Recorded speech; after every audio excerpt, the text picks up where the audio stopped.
بسم اللہ الرحمن الرحیم۔ ماشاءاللہ ہمارے ایک بھائی نے ایک سوال کیا، بڑا بہترین سوال ہے جو ہماری ماں بہنوں کے لیے بہترین اصلاح کا سبب بن سکتا ہے۔ بھائی سوال کرتے ہیں کہ عورت یا بیٹی کے لیے گھنگرو والی پائل پہننا یہ جائز ہے یا نہیں؟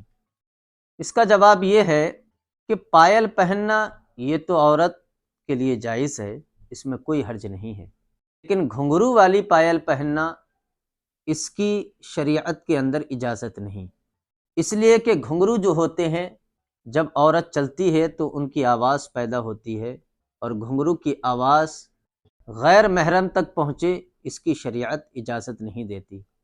اللہ پاک قرآن عظیم کے اندر ارشاد فرماتا ہے وَلَا يَضْرِبَنَّ بِأَرْجُلِهِنَّ، تم اپنے پیروں کو زمین پر زور سے نہ مارو۔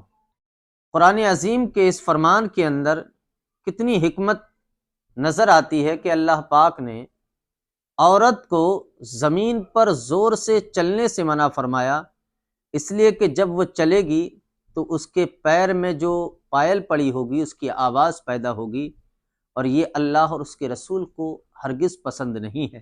آقا کریم علیہ الصلاۃ والسلام نے ارشاد فرمایا، ابو داؤد کی حدیث ہے کہ جن کی عورتوں کی پائلوں کی آواز یعنی جھانجھن کی آواز غیر محرم کے کانوں تک پہنچتی ہے، اس قوم کی دعا اللہ کی بارگاہ میں قبول نہیں ہوتی ہے۔ اللہ اکبر کبیرہ، کتنی بڑی وعید ہے کہ عورت کے پائل کے گھنگرو کی آواز اگر غیر محرم کے کانوں میں پہنچے تو اللہ تعالیٰ اس قوم کی دعا کو رد فرما دیا کرتا ہے۔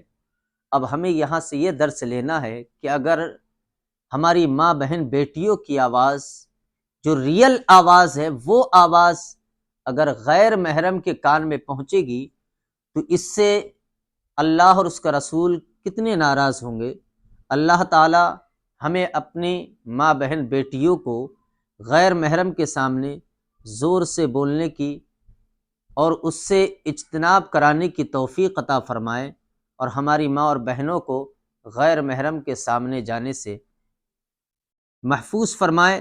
وآخر دعوانا ان الحمد للہ رب العالمین۔ السلام علیکم۔